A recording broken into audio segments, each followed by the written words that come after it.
Padre bueno, te damos gracias por este sábado que nos das. Te damos gracias, oh Dios, por tus bendiciones de esta semana. Te damos gracias porque nos has cuidado, nos has bendecido. Te pedimos en esta hora de manera especial que seas con los enfermos, que seas con los enlutados, Padre. Que a través del estudio de hoy tu palabra poderosa pueda entrar en nuestras vidas y transformarnos para siempre. Quédate con nosotros y que sea de utilidad de este estudio para los que lo vamos a escuchar, pero también queremos a través de este estudio honrarte y reconocerte como el Dios eterno, creador y salvador nuestro. Gracias por tus bendiciones. En el nombre de Jesús, amén. Sí, mis hermanos, les invito a buscar allí en el Evangelio de Juan. Vamos a buscar el Evangelio de Juan y en el capítulo 3 aparece una historia acerca precisamente de este hombre que vino de noche a tener una entrevista con Jesús.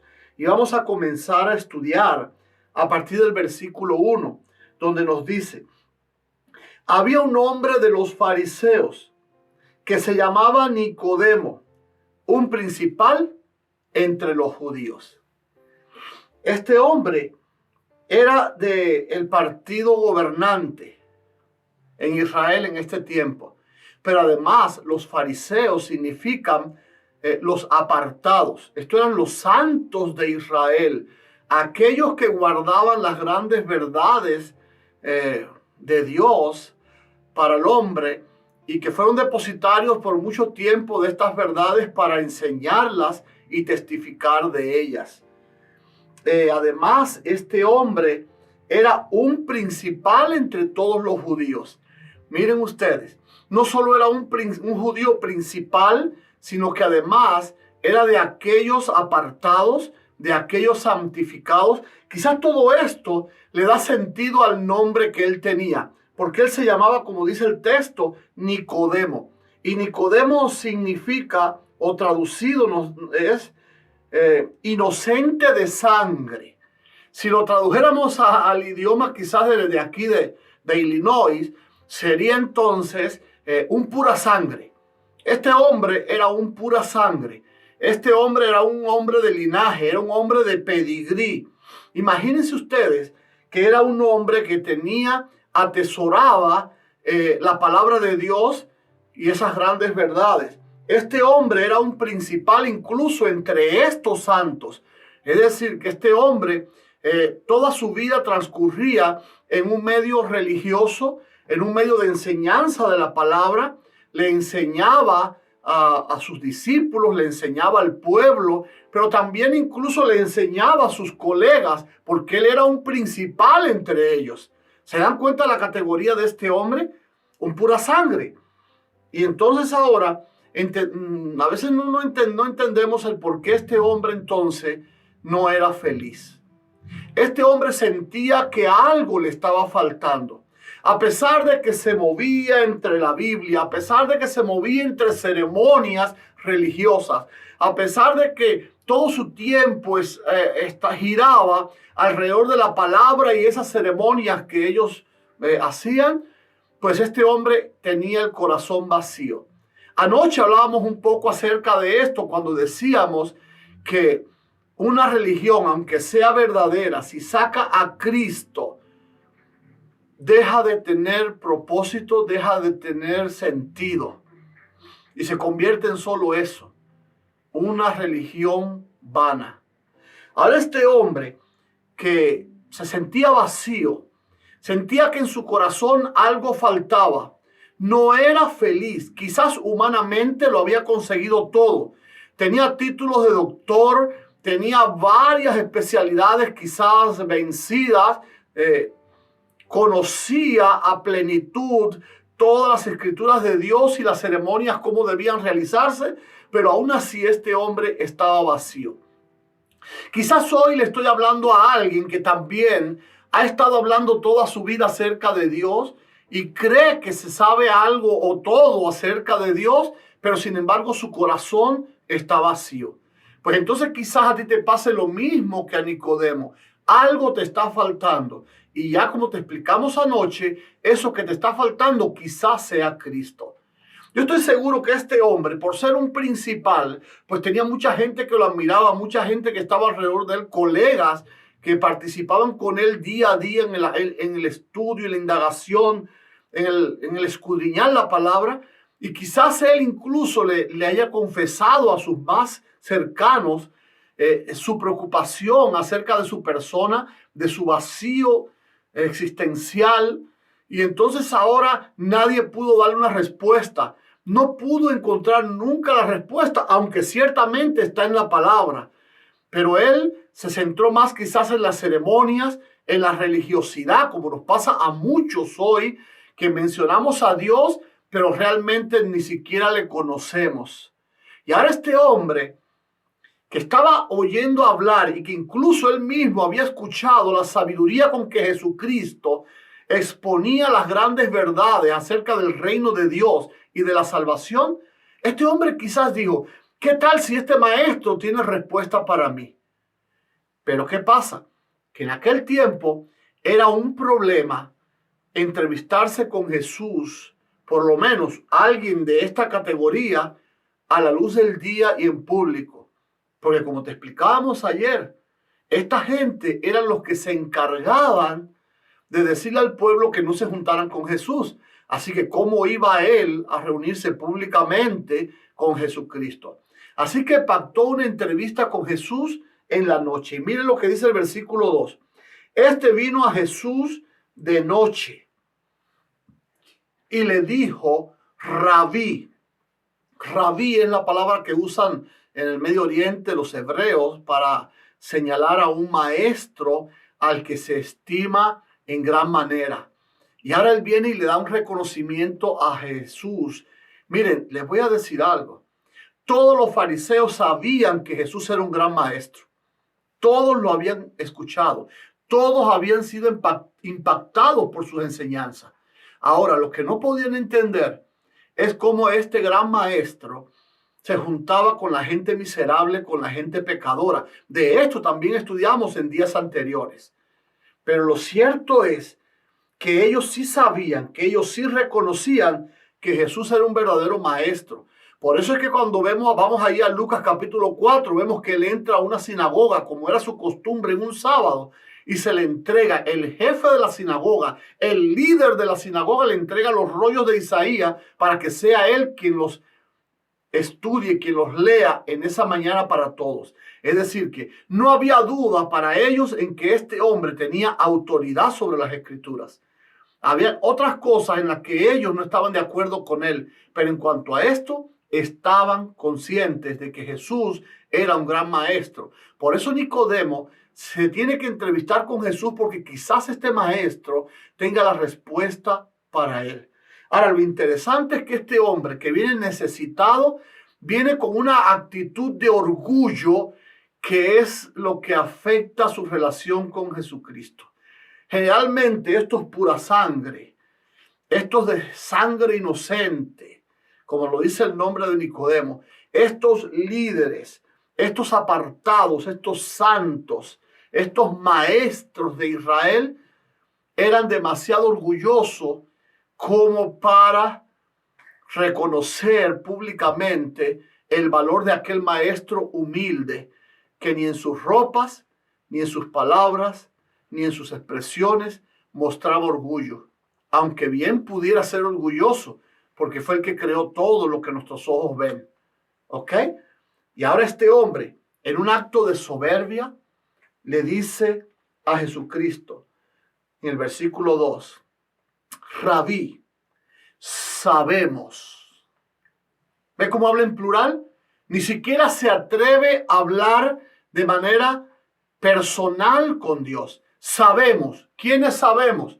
Bueno, a saber, pues seguramente los judíos a quien él representaba, ¿verdad? Sabemos. Y realmente esta es una expresión que los maestros judíos hasta hoy lo siguen utilizando. He tenido la oportunidad en Cuba de hablar con algunos rabinos de esta religión que ha surgido como los judíos mesiánicos, y cada vez que hablamos con ellos el orgullo sale por los poros y nos muestran que nosotros debemos callar ante ellos, porque ¿quiénes son los que saben? ellos. Y ahora este hombre se para delante de Jesús con ese orgullo que le da su cargo, su estatus de fariseo, de principal entre los judíos, y le dice a Jesús, sabemos.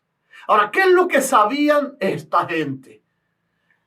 Ahora viene y le dice a Jesucristo, sabemos que has venido de Dios como maestro. Ay, mis hermanos, allí al abrir la boca fue donde quedó humillado. Por eso dice Proverbios que el necio cuando cierra su boca da la impresión de que es sabio.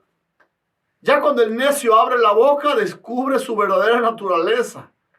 Y ahora este hombre orgulloso se para delante de Jesús y dice, sabemos que eres un maestro enviado de Dios. Miren, en primer lugar, si tú eras un verdadero fariseo, si tú eres un verdadero judío, si tú eres un principal de esta nación, tú deberías entender que lo que Dios iba a enviar no era un maestro, sino un salvador.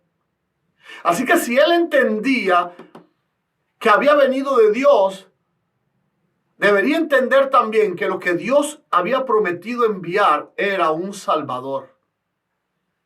Añádale a esto que ya hacía un tiempito antes, Juan el Bautista había añadido, había explicado, había anunciado de que el Salvador del mundo estaba entre nosotros y que la misericordia de Dios se había acercado y que el Salvador del mundo, el Cordero de Dios, estaba en este mundo. ¿Cómo se atreven entonces estos sabios a atreverse a decirle a Jesucristo, eres solamente un maestro para nosotros y vamos a hablar a la misma altura de maestro a maestro? Y ahora lo interesante es que cuando analizamos esto, vean qué convencimiento tenía él. Dice, porque nadie puede hacer estas señales que tú haces si no está Dios con él. Noten, cuando él dice nadie, estaba incluyendo incluso a los maestros de Israel, a los fariseos. Es decir, que incluso los líderes de Israel no solo reconocían a Jesús como un verdadero maestro, sino que también estaban seguros de que las señales y los milagros y la misericordia mostrada a través de Jesucristo, nadie, ni incluso ellos, lo podían igualar. ¿A qué se me parece este orgulloso maestro que se para delante de Jesucristo? Bueno, pues se parece a ti y a mí. A mí me da por pensar que este señor, Nicodemo, es como la persona que tiene un televisor de plasma de 70 pulgadas, última tecnología, pero que se le rompió. Y entonces decide llevarlo al taller. Y él dice, yo pude pues comprar un televisor de esta categoría, pues también puedo comprar la parte que necesita, que se le echó a perder. Así que lo lleva a un taller de televisión para que le reparen, porque él va a pagar la parte que le falta. Quizás es un detallito, porque es un televisor muy bueno, es de lo último que ha salido. Y quizás cuando llega allí al taller, se da cuenta que hay personas con televisores más pequeños, más atrasados, más viejos, hasta que ve a alguien incluso con un televisor analógico, de esos que ya ni se usan, y seguramente él se siente orgulloso y dice, wow, esta gente no valen para nada. Mi televisor es más moderno, tiene 70 pulgadas. Esta gente son tan incapaces de ser bendecidos. Y no se da cuenta que vale lo mismo un televisor de las pulgadas que sean, de lo moderno que sea. Si está roto, vale lo mismo que cualquier otro, porque está roto. Y eso es lo que yo quiero que tú entiendas en este día. Tú y yo no tenemos de qué sentirnos orgullosos, porque tú y yo estamos rotos por el pecado. Hemos estado predicando acerca del pecado y del pecado en todos estos días, y como consecuencia pues estamos recibiendo todas estas enfermedades, plagas y desastres naturales que han venido sobre la tierra. Pero quizás al hablar del pecado, tú que me estás viendo, tú digas, espérate, yo nunca me he emborrachado, yo nunca he asesinado, Yo nunca he adulterado. Cuando te miras al espejo seguramente te ves perfecto. Pero tú también estás roto. Porque seguramente eres orgulloso. Como todos los seres humanos. Y el orgullo es la peor enfermedad. Es más, el orgullo es el padre o la madre de todos los pecados. Cometemos pecados por causa de lo orgulloso que somos. Es más, te voy a decir algo. Lucifer se rebeló en el cielo y pecó por causa de que su orgullo se subió de nivel. ¡Wow! Y ahora imagínense a este hombre que seguramente se para frente a Jesús y le dice, yo soy ese televisor de 70 pulgadas. A mí lo que me falta es un detallito. Si tú resuelves el problema de todos estos publicanos y pecadores y prostitutas que vienen a ti, que tienen tantos pecados que resolver, imagínate yo que soy un maestro de sangre inocente, como lo significa su nombre. Lo mío será un detallito. Ahora imagínate que ese señor en el taller presenta su televisor de 70 pulgadas ante el técnico y el técnico le dice, mira, no es un tornillito lo que le falta a esto. A este televisor hay que hacerlo de nuevo. ¿Te imaginarías qué vergüenza? Para ese hombre que estaba orgulloso allí en el taller mostrando su enorme pantalla plana. Pues eso mismo le pasó a Nicodemo. Ahora viene Jesucristo y le dice, mira, tú podrás ser un líder judío, tú podrás ser un fariseo, tú podrás ser un principal, tú podrás ser, como lo dice tu nombre, un inocente de sangre, pero a ti hay que hacerte de nuevo. Sí. Hoy nos sentimos orgullosos de quienes somos, pero si maltratamos a nuestras esposas, si maltratamos a nuestros hijos, si nos olvidamos del pobre, si nos desentendemos de que necesitamos vivir dependiente de Dios, a ti no te falta un tornillo. A ti hay que hacerte de nuevo. Tú tienes que nacer de nuevo. Y fue lo que le explicó ahora Jesús a Nicodemo. Jesús no tolera el orgullo y lo enfrenta, y lo vamos a ver en este día. Respondiendo Jesús le dijo, de cierto te digo, que el que no naciere de nuevo no puede ver el reino de Dios. Sabrás mucho de Biblia. Serás un líder entre los líderes. Serás un maestro principal entre los maestros. Pero a menos que tú seas convertido a Dios, como estudiábamos el lunes, ¿recuerdas? Tú tienes que hacerte hijo de Dios. Y solo se puede ser hijo de Dios cuando recibimos a Jesucristo en nuestro corazón. Ya Jesús le está diciendo a este hombre, de nada te vale toda tu religiosidad, toda tu ceremonia, todo tu orgullo. Tú tienes que nacer de nuevo. Imagínate ahora este hombre orgulloso que creía que lo que le faltaba era un detallito en su teología o en su conocimiento o en sus ceremonias. Y ahora resulta que Jesús le está diciendo que todo eso lo que ha aprendido no lo va a llevar al cielo a menos que nazca nuevamente en Cristo Jesús. ¡Wow! Y ahora este hombre orgulloso no puede aceptar que él y todo el estudio y todo el esfuerzo que ha hecho no valgan para nada. Y le responde Nicodemo en el versículo 4. Entonces Nicodemo le dijo, ¿cómo puede un hombre nacer de nuevo siendo viejo? ¿Puede acaso entrar por segunda vez en el vientre de su madre y nacer?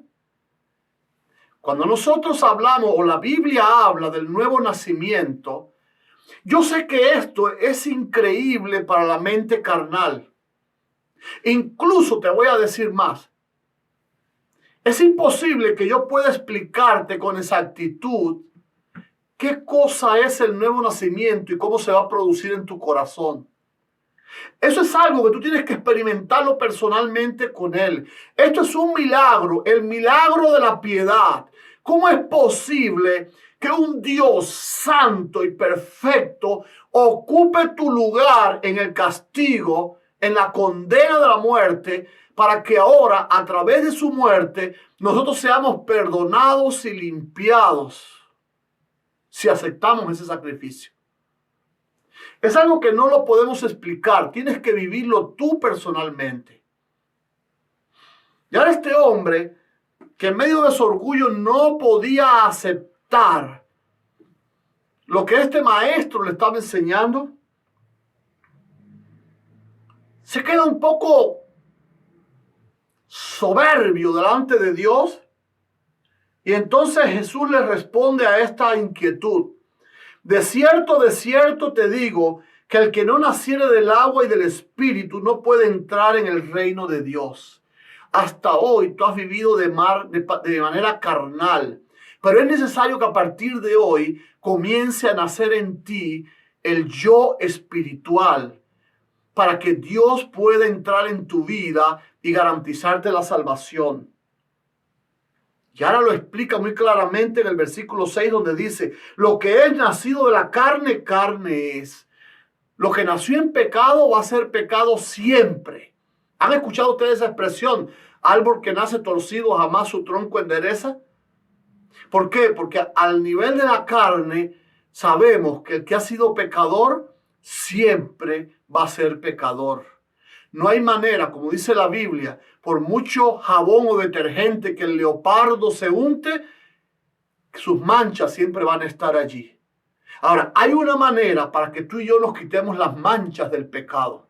Y es a través de comenzar una vida espiritual, una experiencia espiritual por medio del Espíritu Santo, una transformación en nuestra alma, no en nuestra manera de vestir, sino en nuestro interior, en nuestro corazón, con la ayuda del Espíritu Santo, para que entonces de manera espiritual podamos discernir el reino espiritual de Dios. Porque para los carnales, el evangelio es locura. Pero cuando llegamos a la espiritualidad, entendemos que es poder de Dios para salvación. Y ahora, este hombre todavía está medio confundido. Y Jesús le dice, no te maravilles de que te dije que es necesario nacer de nuevo. Y ahora Jesucristo hace un juego de palabras, porque la palabra que se usa como viento, que es neuma, en griego también es la misma que se usa para espíritu. Y ahora él viene y usa ahí este juego de palabras. El viento sopla de donde quiere y oye su sonido, mas ni sabes de dónde viene ni a dónde va. Así también es todo el que es nacido del Espíritu. Sabemos que el aire existe, ¿cierto o no? ¿El viento existe? ¿Sí o no? Sí. ¿Tú lo puedes ver? No. Pero sí lo puedes percibir. El viento, tú no sabes de dónde viene, tú no sabes hacia dónde va, pero lo que sí sabes es cuando él te toca, cuando sientes que es real. Aunque no conozcas nada acerca del viento, tú sabes que es un fenómeno que se produce. Y ahora Jesús quiere comparar ese fenómeno con la obra del Espíritu Santo para nuestra transformación. Es algo que tampoco lo podemos explicar, pero que si tú te pones al alcance de la misericordia de Dios, se va a producir. Y tú mismo te vas a maravillar de cómo pudiste cambiar de cómo eras antes a cómo hoy eres. Y ahora Nicodemo todavía sigue en su insistencia y en su orgullo. Respondiendo Nicodemo, versículo 9, y le dijo, ¿cómo puede hacerse eso? Yo sé de teología, vamos a hablar de teología, vamos a hablar de salvación. ¿Cómo es que se puede hacer eso? Y respondiéndole Jesús le dijo, para tocar ya de una vez su orgullo, y le dice en el versículo 10, ¿eres tú acaso maestro de Israel y no sabes esto? ¿Para qué quieres tus doctorados? ¿Para qué quieres tu maestría? ¿Para qué quieres ser un principal entre los judíos? ¿Para qué quieres ser un principal entre los maestros de los fariseos? ¿Para qué quieres tener una sangre inocente si no eres capaz de entender esto?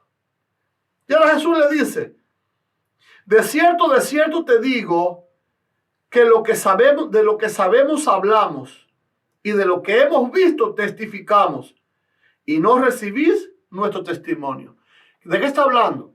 Él está diciendo que nosotros los hombres en nuestro orgullo hablamos de lo que sabemos, pero no aceptamos un testimonio más allá de lo que tú conoces. Y hoy te estoy hablando precisamente de eso, de algo que precisamente o quizás es nuevo para ti en esta mañana. Te estoy tratando de introducir en un mundo espiritual donde Dios tiene solución para tus pecados, donde Dios tiene solución para tu salvación. Y que ahora no lo puedes entender, únicamente tienes que aceptarlo por fe.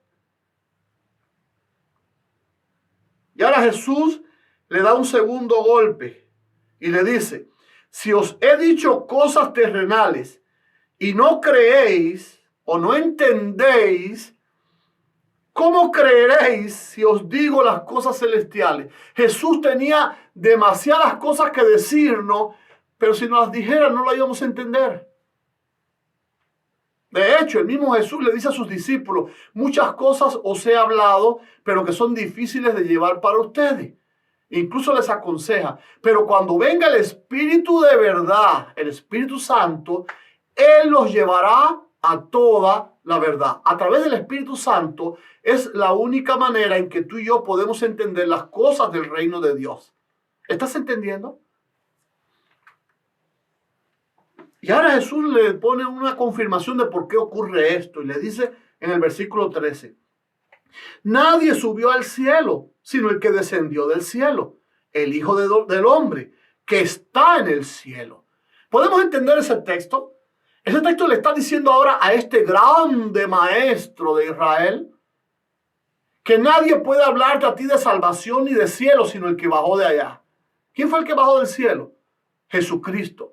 Pero lo interesante es que dice el Hijo del Hombre que está en el cielo. ¿Qué pasa ahí? ¿Qué pasa allí? ¿Cómo dice que Él bajó del cielo pero que está en el cielo? ¿Saben? Es que la visa que Jesucristo tenía en este mundo era temporal. Aunque Jesús estaba aquí en la tierra, Jesús, su residencia, su ciudadanía era en los cielos. Y de eso se trata también el cristianismo. El cristianismo es un hombre o una mujer que tiene sus pies bien puestos en esta tierra, pero su corazón está en el cielo, porque allí está nuestra ciudadanía. Así que si quieres saber acerca de salvación, si quieres saber acerca del reino de los cielos, ni siquiera yo te lo puedo explicar. Tienes que venir a la palabra de Dios y conversar con Jesús. A través del estudio de la Biblia, a través de la oración y dejar que sea Jesucristo, a través del Espíritu Santo, quien te muestre todas las maravillas que tiene preparadas para ti y para mí. Y entonces tú y yo verdaderamente entenderemos la verdad del plan de salvación. Mire, todavía Jesucristo da un paso más para clarificarle a este orgulloso líder. Y dice en el versículo 14, y como Moisés levantó la serpiente en el desierto, así es necesario que el Hijo del Hombre sea levantado, para que todo aquel que en él cree no se pierda, mas tenga vida eterna. Y ahora este sabio de la Biblia se queda más confundido aún, porque ahora él dice, ¿qué tiene que ver la serpiente de bronce con Jesucristo? Y tiene que ver mucho. Porque en ese tiempo del libro capítulo 21 de Números, donde el pueblo se rebeló y las serpientes mordieron, Dios, cuando ellos se arrepienten y Moisés intercede por ellos, Dios le dice, fabrícate una serpiente de bronce, levántala en un asta, y todo el que mire a la serpiente elevada en esa asta encontrará salvación. Jesús también está diciendo hoy, miradme a mí y sed salvos todos los términos de la tierra. ¿Por qué? Porque Jesús fue levantado en una cruz. Y usted puede decirme, pero ¿cómo? Quizás como este mismo maestro de Israel. Pero ¿cómo es que una serpiente puede ser símbolo de Jesús y es símbolo de maldad, de rebelión, de pecado y de Satanás? Ah, pues sí. Es que Jesucristo, cuando fue levantado en una cruz, según Gálatas 3:13, dice que Dios lo hizo maldición. Dios lo hizo pecado. Es decir, Dios, para poderte salvar a ti y a mí, Jesús tuvo que morir como un enemigo de su Padre. ¿Estás entendiendo cuánto tuvo que pagar? No fue solo morir por ti. Tuvo que morir como un maldito de su Padre, como un enemigo de su Padre, para que tú y yo pudiéramos alcanzar redención. Pero esto es muy complejo para este maestro. Él no podía entender cómo una serpiente se podía simbolizar a Jesucristo. Y ahora Jesucristo toma a este maestro y nos dice a nosotros también, mira, ahora te lo voy a explicar con manzanas. Y Jesucristo empieza a usar de esa teología tan simple que él siempre ha usado a través de la palabra. No te creas que la Biblia es complicada. Él hizo un poquito complicadas aquí las cosas porque este hombre vino con orgullo. Pero todo aquel que venga con humildad, él se lo explica con manzanas. Y mira qué clarito, ahora Jesús le empieza a mostrar el mensaje de salvación que él trae para Nicodemo, pero también para ti y para mí. Porque de tal manera amó Dios al mundo, que ha dado a su Hijo unigénito, para que todo aquel que en él cree no se pierda, mas tenga vida eterna. Ahora Jesucristo le está diciendo, es simple. Tu salvación ya está hecha. Porque Dios te amó tanto que envió a su único Hijo para que muriera en tu lugar. Y entonces le da una oportunidad a todos, porque dice, para que todo aquel que acepte este gran regalo que el cielo nos ha mandado, tenga la oportunidad de salvarse. Hay oportunidad de salvación para todos. No tienes ni siquiera que entender cómo obra el Espíritu. No tienes que entender ni siquiera qué cosa es nacer de nuevo. Solamente acepta esto. El cielo entregó a su Hijo. Y quizás hoy como Nicodemo te pongas un poco orgulloso y diga, pero ¿cómo Dios puede hacer esto? Mira qué texto más lindo viene detrás de este. Verso 17 de Juan 3. Porque no envió Dios a su Hijo al mundo para condenar al mundo, sino para que el mundo sea salvo por él. En la voluntad de Dios es salvar al mundo. No crea que Dios está cruzado de brazos, permitiendo que esta enfermedad nos azote y nos arrase. La voluntad de Dios es salvarnos.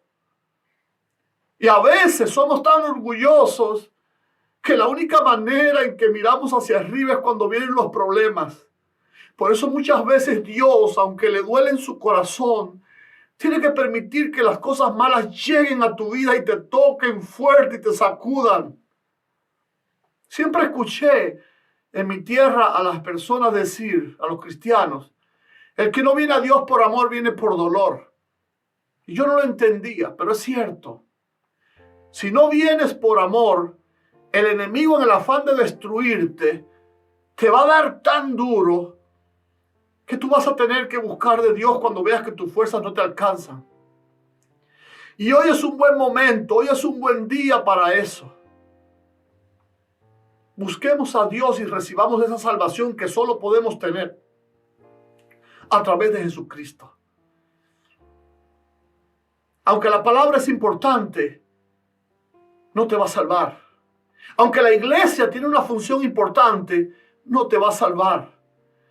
Hoy mismo estamos predicando desde este lugar y no de una iglesia. Es un rincón de nuestra casa que hemos dedicado a Dios. Pero lo importante es que tú hoy recibas al autor de tu salvación, a Cristo Jesús en tu corazón. Porque sigue diciendo, el que cree en Él no es condenado, pero el que no cree ya ha sido condenado porque no ha creído en el nombre del unigénito Hijo de Dios. Ahora mismo tú y yo estamos en condenación. Pero dice que si yo decido hoy creer en Jesucristo, ya no seré condenado. Por esa sencilla razón. ¿Ves qué fácil? Si hoy tú decides creer en Él, la condenación va a salir de ti. Y serás declarado justo a través de la sangre que Jesús derrama ahora mismo sobre ti para limpiarte. Sigue diciendo, versículo 20, porque todo aquel que hace lo malo aborrece la luz y no viene a la luz, para que sus obras no sean reprendidas. Mas el que practica la verdad viene a la luz, para que sea manifiesto que sus obras son hechas en Dios. Así que los que buscamos la verdad, los que buscamos la luz de Dios, nuestras obras son hechas en Dios. Es decir, es Dios quien las va a empezar a hacer en tu vida. Y la gente va a decir, ¿cómo es posible que esta persona que antes se portaba mal, ahora se porta bien?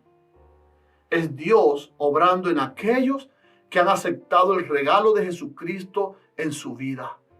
Nunca más se oye una voz en esa conversación de Nicodemo. Quedó calladito, quedó humillado, su orgullo destrozado. Y ojalá también el mío y el tuyo quede roto en esta hora, pero que puedas entender de la manera sencilla que Jesús explica el Evangelio, que un gran Dios, con un inmenso amor, hizo un grande regalo a través de su Hijo para que tú y yo tengamos una grande oportunidad de vivir una gran vida, la vida eterna, apartados del sufrimiento, el hambre, las guerras, el egoísmo, la enfermedad y la muerte. En esta mañana, Dios quiere salvar tu vida. No seas como este hombre, Nicodemo, orgulloso que se presentó ante Cristo para medir su estatura física y teológica con el maestro de los maestros. Humíllate hoy, acéptalo como tu Salvador y recibirás el regalo más glorioso y grande que jamás puedas haber soñado, la salvación eterna. Dios te bendiga. Yo voy a tener una oración en este momento. Yo quiero pedirle a Dios que te salve incluso a pesar de ti. Pero si entre ustedes hay alguien que de verdad quiere recibir con humildad esta oportunidad de salvación, mientras yo oro aquí, tú levantas tu mano y tú vas a ser salvo desde hoy mismo y por la eternidad. Oremos. Padre bueno, te doy gracias por mis hermanos que han participado con nosotros en este estudio maravilloso, donde hemos aprendido que el orgullo no nos va a ayudar para nada, más bien nos pierde. Permite que pongamos toda nuestra confianza en Jesucristo, el maravilloso regalo que el cielo nos dio, y que a través de él, oh Dios, recibamos en esta hora protección, restauración, sanación, bendición y salvación. Cuida de mis hermanos en este sábado maravilloso. Haz tus milagros poderosos hoy para que queden sin excusa y tengan que aceptarte como su Salvador. Danos un sábado en tu presencia y que tu bendición y tu gracia nos alcancen en este día. Gracias por lo que vas a hacer en nuestras vidas. En el nombre de Jesús. Amén.